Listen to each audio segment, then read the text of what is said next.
Praise the lord. ప్రియమైన సహోదరులందరికీ mirror of Christ తరపు నుంచి శుభాలు. ప్రియమైనటువంటి వాళ్ళారా, వినవాక్యాన్ని తప్పకుండా షేర్ చేయండి.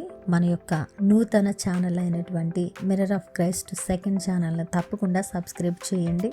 మరి ఆ ఛానల్లో కూడా అద్భుతమైన వర్తమానాలు అందిస్తూ ఉన్నాం. మీరు బలపడతారు.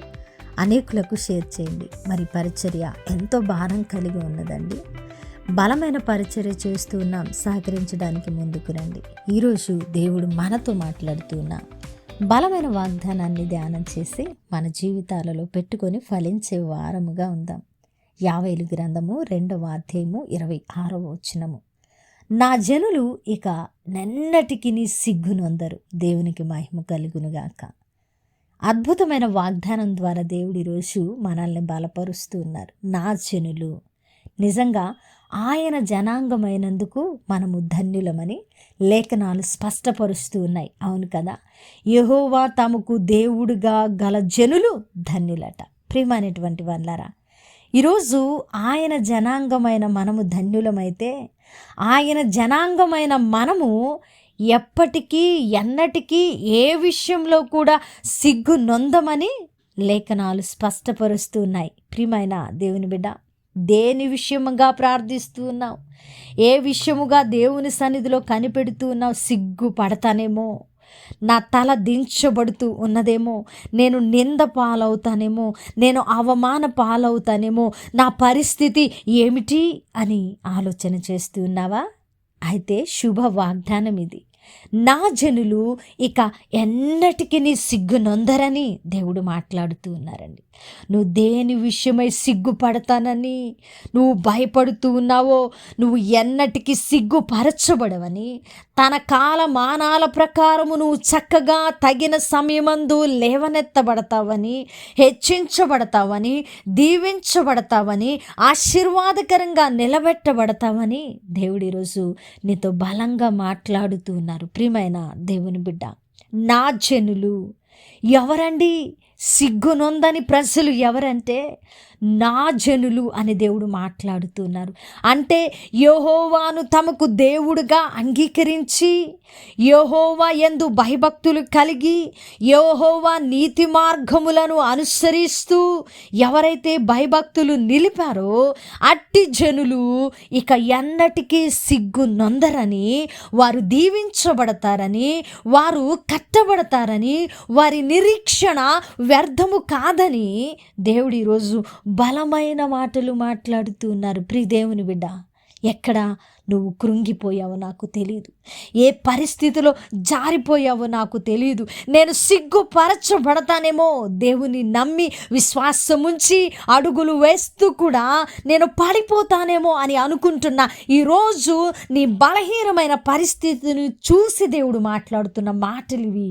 నువ్వు ఎన్నటికీ సిగ్గుపరచబడవని, నీ పరిస్థితులు అన్నీ కూడా సమస్తము సమకూడి జరిగి దీవెనకరంగా మార్చబడతాయని ఆయన మాట్లాడుతూ ఉంటే, ప్రియమైన దేవుని బిడ్డ, ఈరోజు ఈ మాటలను బట్టి నువ్వు బలము తెచ్చుకోవాలని, ఈరోజు ఈ మాటలను బట్టి నువ్వు సిగ్గుపరచబడవని, ఒక దృఢమైన విశ్వాసంతో నువ్వు మరొక అడుగు ముందుకు వెయ్యాలని దేవుడు మాట్లాడుతూ ఉన్నారు. నమ్ముతావా ఈ మాటను?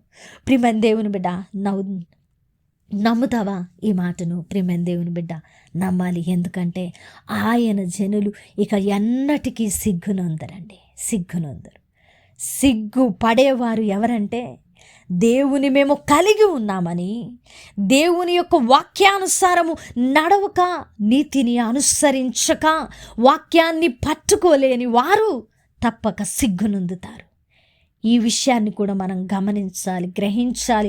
మనం ఎక్కడ నిలవబడి ఉన్నామో గ్రహించుకోవడం అవసరమై ఉన్నది. ప్రియమైన దేవుని బిడ్డ, ఆయన జనులుగా మనము నిజంగా ఆయనలో నిలువబడి ఉంటే ఎన్నటికీ సిగ్గు నొందము కాదు కదా. మనము సిగ్గు నొందకపోగా ఖచ్చితంగా ఆయన యందు నిలిచి ఉన్నవాడు ఫలించును అని చెప్పినట్లుగా ఆ వాగ్దానము కూడా మనలో నెరవేర్పు జరుగుతూ ఉన్నది. మనము బహుగా ఫలిస్తాము, దేవుని నామము మహిమపరచబడతా ఉన్నది. ప్రియా దేవుని బిడ్డ, ఈ వాగ్దానము నీ హృదయంలో భయాన్ని పోగొట్టిందని, ఈ వాగ్దానం నీ హృదయంలో నెమ్మదిని కలుగజేసిందని, నిరీక్షణను అనుగ్రహించిందని నమ్ముతూ ఇది దేవుని మాటగా తీసుకొని వాగ్దానమును ఎత్తిపట్టి ప్రార్థించి నువ్వు గెలవాలని ఈరోజు ఈ మాటలు ముగిస్తూ ఉన్నాను. విన్న వాక్యము ఫలింపు కొరకు ప్రార్థన.